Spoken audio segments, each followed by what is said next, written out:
হরে কৃষ্ণ। শ্রী শ্রী সফলা একাদশীর মাহাত্ম্য শ্রবণ করুন এবং সকল পাপ থেকে মুক্ত হয়ে স্বর্গে গমন করুন। পৌষ মাসের কৃষ্ণপক্ষের একাদশীর নাম সফলা। ব্রহ্মাণ্ড পুরাণে যুধিষ্ঠির শ্রীকৃষ্ণ সংবাদে এই তিথির মাহাত্ম্য বর্ণিত হয়েছে।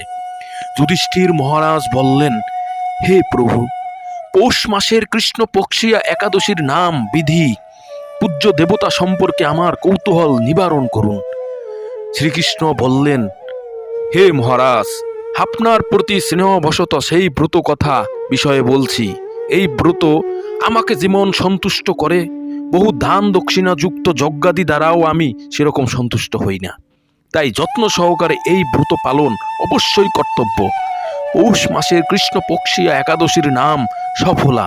নাগদের মধ্যে যেমন শেষনাগ, পক্ষীদের মধ্যে যেমন গরুড়, মানুষের মধ্যে যেমন ব্রাহ্মণ, দেবতাদের মধ্যে নারায়ণ সর্বশ্রেষ্ঠ, তেমনি সকল ব্রতের মধ্যে এই একাদশী ব্রত সর্বশ্রেষ্ঠ। হে রাজন, এই ব্রত পালনকারী আমার অত্যন্ত প্রিয়। তাদের এই জগতে ধন লাভ ও পরজগতে মুক্তি লাভ হয়। হাজার হাজার বছর তপস্যায় যে ফল লাভ হয় না, একমাত্র সফলা একাদশীতে রাত্রি জাগরণের ফলে তা অনায়াসেই প্রাপ্ত হওয়া যায়। মহিষ্মত নামে এক রাজা প্রসিদ্ধ চম্পাবতী নগরে বাস করতেন। রাজার ছিল 4 পুত্র, কিন্তু তার জ্যেষ্ঠ পুত্র লুম্ভক সর্বদা পরস্ত্রী গমন, মদ্যপান প্রভৃতি অসৎ কার্যে রত ছিল।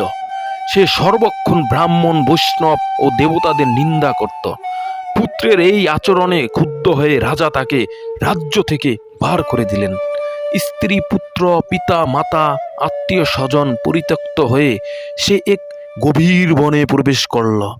সেখানে কখনো জীব হত্যা, আবার কখনো চুরি করে জীবন ধারণ করতে লাগল।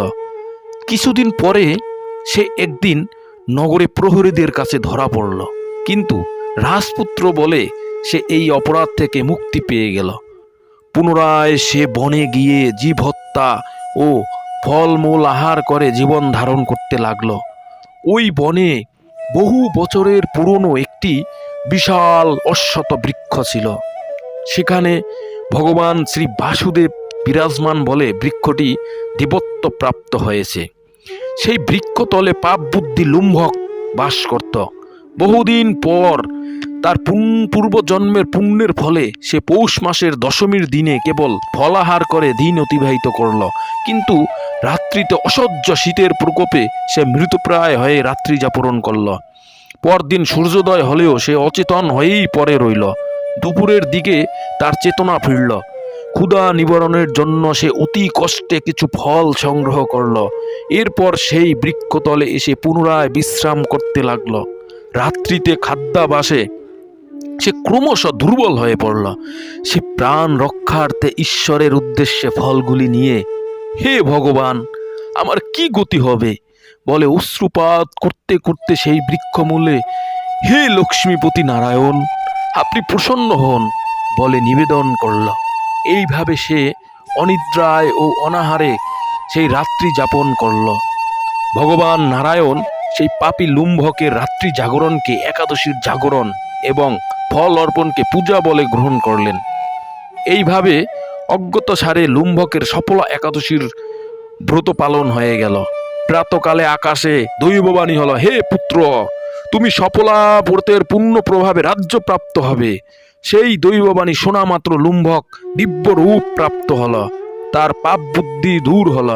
সে নিজেই নিষ্কণ্টক রাজ্য লাভ করল। স্ত্রী পুত্র সহ কিছুকাল রাজ্য সুখ ভোগ করে পুত্রের উপর রাজ্যভার অর্পণ করে সন্ন্যাস আশ্রম গ্রহণ করল। অবশেষে মৃত্যুকালে সে অশোক অভয়ে ভগবানের কাছে ফিরে গেল। হে মহারাজ, এভাবে সফলা একাদশী যিনি পালন করেন তিনি জাগতিক সুখ ও পরে মুক্তি লাভ করেন। এই ব্রতে যারা শ্রদ্ধাশীল তারাই ধন্য, তাদের জন্ম সার্থক, এতে কোনো সন্দেহ নেই। এই ব্রত পাঠ ও শ্রবণে রাজসীয় যজ্ঞের ফল লাভ হয়। হরে কৃষ্ণ। আপনারা সবাই একাদশী মাহাত্ম্যটিকে শ্রবণ করুন এবং ভিডিওটি শেয়ার করুন। হরে কৃষ্ণ।